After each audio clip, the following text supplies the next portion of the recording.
Restaurant স্টাইলে বাসায় আপনারা চাইলে এরকম করে খাসির মাংস ভুনা করে খেতে পারেন।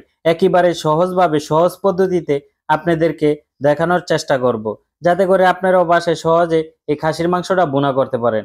আমার এখানে 1 কেজি পরিমাণ খাসির মাংস আছে। আদা পেস্ট দিয়ে দিলাম 3 চামচের মতো। তারপরে এখানে রসুন পেস্ট দিয়ে দিলাম 3 চামচের মতো। এখন দিয়ে দিলাম মরিচের গুঁড়া প্রায় 2 চামচের মতো।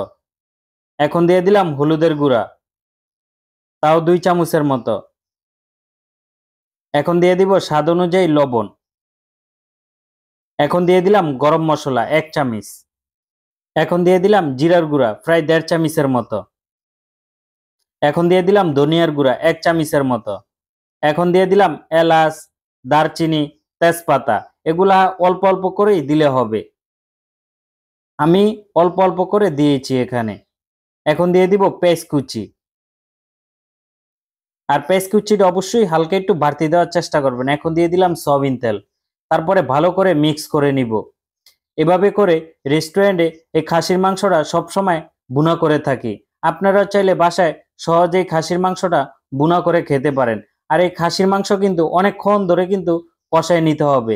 তাহলে খাসির মাংস যে একটা আলাদা গন্ধ থাকে, ওই গন্ধটা আর থাকবে না। তাহলে সুন্দর একটা ফ্লেভার চলে আসবে। রেস্টুরেন্টে সবসময় অনেকক্ষণ ধরে কিন্তু হালকা হালকা হিটে কষানোর চেষ্টা করি, যাতে করে মাংসটা খেতেও খুবই সুস্বাদু হয়। আমার অনেকক্ষণ কষানোর পরে এখন পানি দিয়ে দিলাম, যাতে পরিপূর্ণভাবে খাসির মাংসটা সিদ্ধ হয়ে যায়।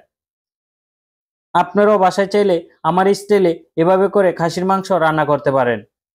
কথা দিলাম খারাপ হবে না, ইনশাল্লাহ অনেক ভালো একটা টেস্ট চলে আসবে। আমরা নিজেরও মাঝে মধ্যে এভাবে রান্না করে খাই। অল্প কিছু কাঁচামরিচ দিয়ে দিলাম, আর কাঁচামরিচটা দিলে টেস্টটা আরো ভালো আসে। আর মাংস সবসময় একটু মাখা মাখা করার চেষ্টা করবেন, তাহলে মাংসর টেস্টটা পরিপূর্ণভাবে চলে আসবে। আমরা রেস্টুরেন্টে সবসময় একটু মাখা মাখাই করার চেষ্টা করি।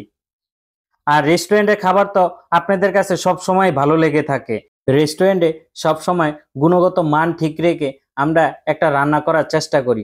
ওভাবেই আবার আপনাদেরকে দেখানোর চেষ্টা করি আমি, যাতে করে আপনারা বাসায় সহজে এই রান্নাগুলো তৈরি করে খেতে পারেন। আপনারা চাইলে এখানে অল্প একটু ঘিও ব্যবহার করতে পারেন, এমনকি একটু জিরার গুঁড়ো দিতে পারেন।